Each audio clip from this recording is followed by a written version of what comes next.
Hey everybody, this is Petey from the Spinner Rack, and today I am continuing my saga on the continuing saga of the New Gods, of Jack Kirby's New Gods.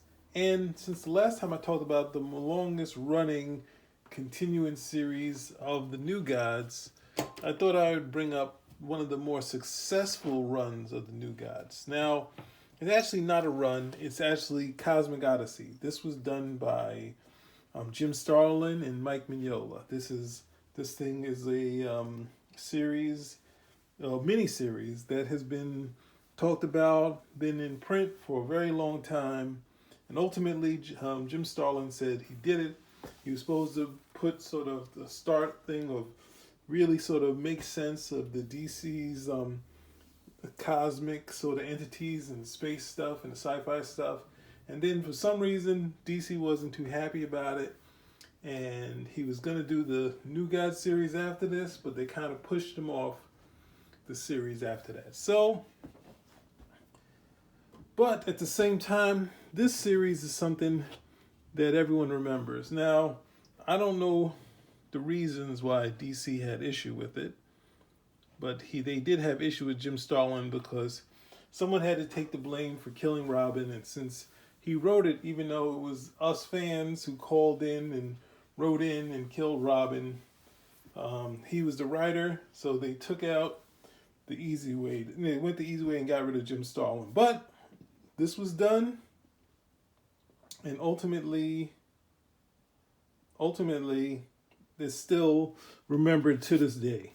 As much, probably, might as well as remembered as Kirby's original series. So, in this one, I don't know if I should just give an overview or go through the books, because I want to get to the New Gods at the same time, what he did there. So there was some good stuff that was done later. But, you know, this is a series mainly about the anti-life equation, right? So this series would kind of take new ground from what Kirby was doing, because Kirby had the anti-life equation as an equation. And this, we see the classic. The parademons come in, the boom tube, a cool representation of the boom tube. And then we have Superman and the Light Ray, you know, kind of taking out these parademons, which we see a lot that happens. But this is the first key to the thread. Now, for me as a reader, I'm, you know, having read enough comic books, when we see the parademon that's left, who hid out, I was afraid, and says Darkseid and talks, I'm kind of feeling like, hey, Superman should have heard it. So there was some issues I had with the series. That's why I only have 3 issues of this. So let me keep going. The Metron comes back, and he's in bad shape, right? He's in bad shape. And Darkseid wants to find out what's going on with him. But while that happens, Batman has to deal with this parademon that's in his town.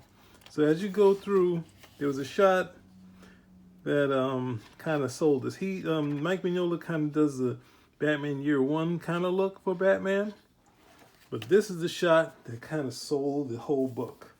I think this was, oh man, that sucked. Let's move that over here. Sorry about that.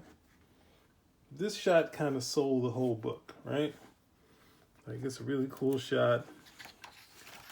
And this, I think, more than anything that Mignola did, even though there was some cool Superman stuff, Superman versus Man-Bat, I think Superman New Krypton, stuff like that, the World of Krypton. This was the book that kind of brought him to all the fans, right? So then these heroes go to New Genesis, and it's always cool to see other artists interpret New Genesis. And I feel kind of, this is Hightown, right? And then Superman really, they're already ready to fight Darkseid, but he just gets knocked back with no problem. And then they realize there's an alliance, and Darkseid has this bad smile here. So, all right. So there's no way for this thing to go any quicker. Of course, they have to go through the history of it, in the history of anti-life equation that's here. So Jim Starlin kind of led some talks about the people that happened before, and they discovered the anti-life equation to do this thing for the war, and then they destroyed everything, which would create this sort of anti-life thing, right? And coming out of that, would be the two worlds, right? So ultimately, they have to get the knowledge from Metron, and when they go in, what happens? Find out the anti-life equation is an entity, and as he tries to escape, the aspects of the entity escape with him, right? So once that's found out, and everybody got the mental thing from John Jones, they basically know that if all four of these planets, any two of these planets explode, that will let up the anti-life equation and destroy the Milky Way galaxy, right? So their plan is to split up into teams and take out this thing. Now, the teams that are put together were kind of lopsided. Because you have two powerhouses in Superman and Orion. Then you have, Starfire and Light Ray. You have John Jones and John Stewart. And you have Batman and Forager. And these teams, that last team doesn't work out, but these teams are put together for maximum storytelling. So if you have some conflict, some people not living up to expectations, obviously new guys are struggling with the bugs, and Batman calls a friend, right? And then we find out that Darkseid has another plan. He needs Etrigan, right? And Highfather is with it, and you find out that what's the name? I think we have Jason Blood here, but Byrne was saying that when he first started working at DC and wanted to do another book, DC was selling him on doing a Demon series while Matt Wagner was doing his. Byrne was saying they were talking about killing it, and Byrne didn't want them to do that on his, at his discretion, saying, "Hey, so you guys don't like it? Why are you publishing it?" He said, "No, we're thinking about killing it. We'll kill it if you want it." So he said no. So DC allowed Jim Starlin to kill it, right? So this story, they know the bomb is in with Thanagar, right? And the Thanagarians are here, of course, to stop them. They can't just talk to them. So this was kind of threw me, where it was kind of like, it was more like a Marvel comic. Like most people say that Byrne Marvelizes this, but if you look at Jim Starlin's work in the 70s on Superman, it had sort of a Marvelized kind of take on the character, right? And this story is no different, right? Because in this story, John is a little overconfident, John Stewart, and John Jones is kind of in the way of the Green Lantern.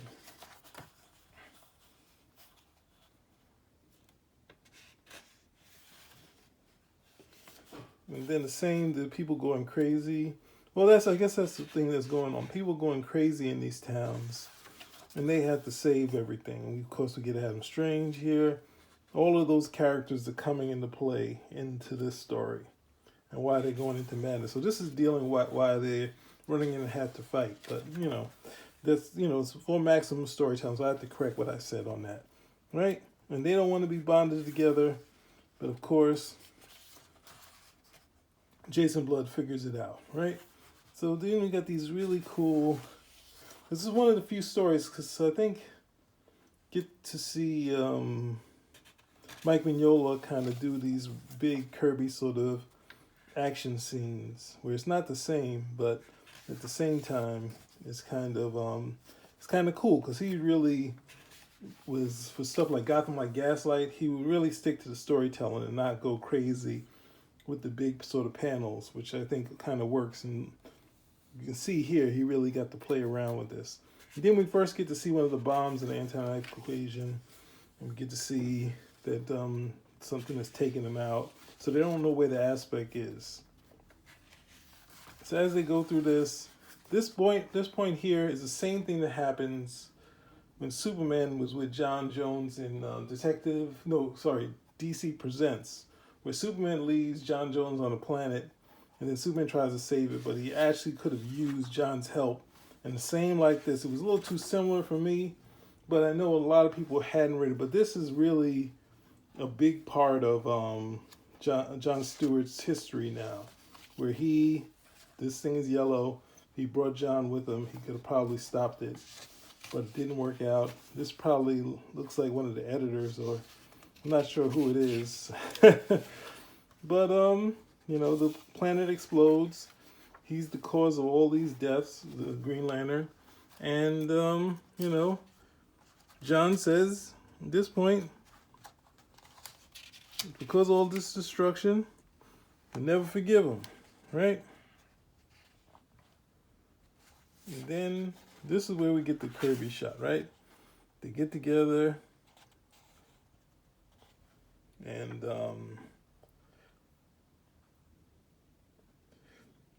Jim Starlin does the rhyming demon, slightly different than the Kirby demon who didn't rhyme as much, right? And this is Darkseid's contingency plan, right? Because they've already stopped.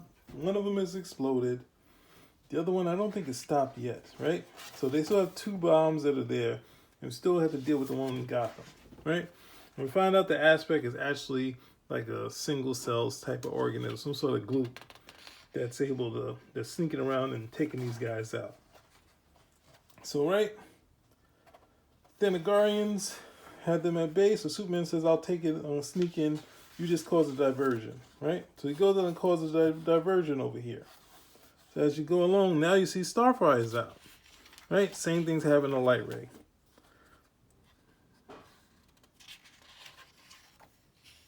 And Superman, some of these cool panels, I think we saw, and what book was that?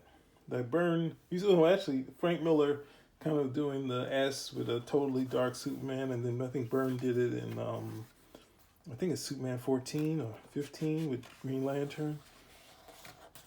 And here's the aspect. The aspect is something that could fight both Orion and Superman, but it's giving Superman the business, while the other aspect is giving these Star-Crossed heroes the business too. And the last one up is Starfire, where Superman acts like he's finished, about to get the thing. Superman is not finished. And then, of course, Starfire is catching it. So Batman is out here.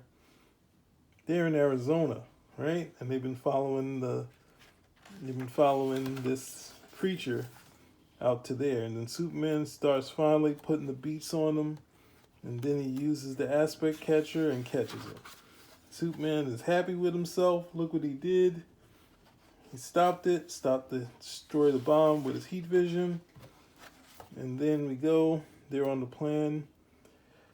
Highfather doesn't know what's going on, but that person Batman calls shows up on the side, right? And he has a yellow glove. And then when Light Ray wakes up, it's about to be over. But at the same time, now this splash, this was killer. I was kind of upset because Ryan was just totally an a-hole in this series. And I kind of see him like just a tortured soul.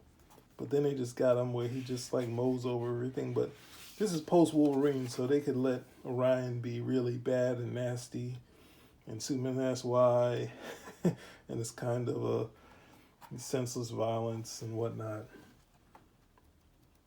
Superman's pretty upset.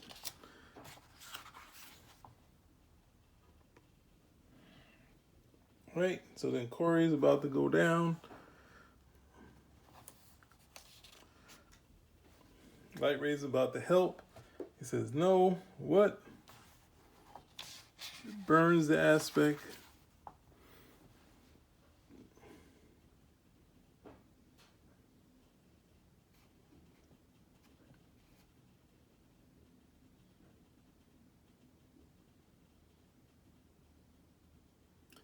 So he just kills it first, and somehow they weren't anatomized, right?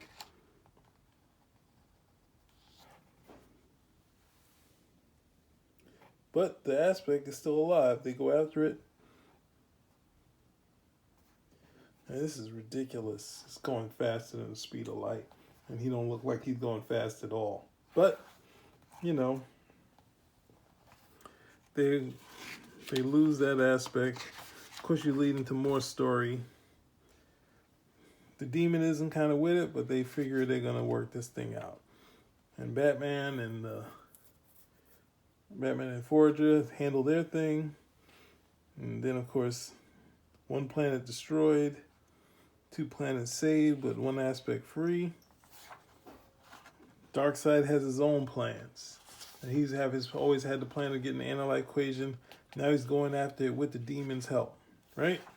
And he goes out there. The gods do battle. The aspect's already here and severs the ties to the regular world, right? So Darkseid's in trouble. But these zombies are actually now the aspect of that, and Batman and Forager have to save it. Now you'll notice that I don't have part 3, right? Well, I wanted to do this whole thing, but it's just getting too long. Ultimately, I'll just give you a tidbit going into this New God series. You go to issue 2, that's by Starlin. Issue 1 is by Kirby's assistant, Mark Evener, who's a talent in and of his own. He did the New God series after Starlin left. But to undercut someone, if they were only going to do the first story, DC would put someone else, like, cobble together a first issue. Like this issue, this was supposed to be the first issue. This is kind of put together, and you can see at some points it's kind of drastically different, but it ties into Cosmic Odyssey. Oh, let me give you the end of Cosmic Odyssey. In Cosmic Odyssey, basically, at the end of it, which I read in the store and I wasn't too happy about it, Darkseid is against the Aspect. He's kind of in trouble because Aspect's already messed up his plans, and then at the same time, Batman and Forager are struggling to stop the monsters. Of course they do. At the same time, while Darkseid's in trouble, Dr. Fate reveals himself, and he comes with the rest of the heroes, and they go help Darkseid, and they fight against the Aspect, and they come back, they save Darkseid, they save the demon actually can go off, and then Batman comes back after Forager's dead and said George has died to save this, and then Orion is like, I can't believe a bug did that. And Batman punches Orion, and everyone is bad about Orion. Now, Orion was the character I wanted to meet, right? So I met him in Byrne's comic book, and then, oh, come on, why do I keep messing this up? I met him in this comic, in Cosmic Odyssey, so it was kind of sad that he was just a jerk of the story, right? Now, Orion has his jerk moments, but he has a nobility to him, right? And his jerk moments come out of his struggle, right? But he's not that terrible. So he's kind of terrible in this series, and he had no sort of redeeming quality, so he was just sort of one note. And he still has to learn, because he has all this dark stuff in him. So Jim Starlin was going to deal with that in his next series, right? He was going to deal right into it, where after Bug dies, Orion would take Bug back to New Genesis. But since they wanted him to get out, they undercut it, so the first issue, big numbers, would go to someone else. Starlin would get the number 2 numbers. Now, sometimes it works where the number 2 could be more. Didn't happen for the New Gods, but I think, sad to say, before I get into this series, which I'll do in a separate video, this might have undercut the New Gods. Not having Starlin as the issue 1 guy, not writing it out with Starlin. Who knows where this series could have been, because Starlin was doing monthly comic books. His characters of Drax, Thanos, these characters, the Mentor, all these guys are almost, what they say, avatars of the New Gods. So who knows how long he could have been? Who knows how long that series would have been? This series went to, I think, 28 issues. I really want to talk about the first two stories in here, which I'll do in another video.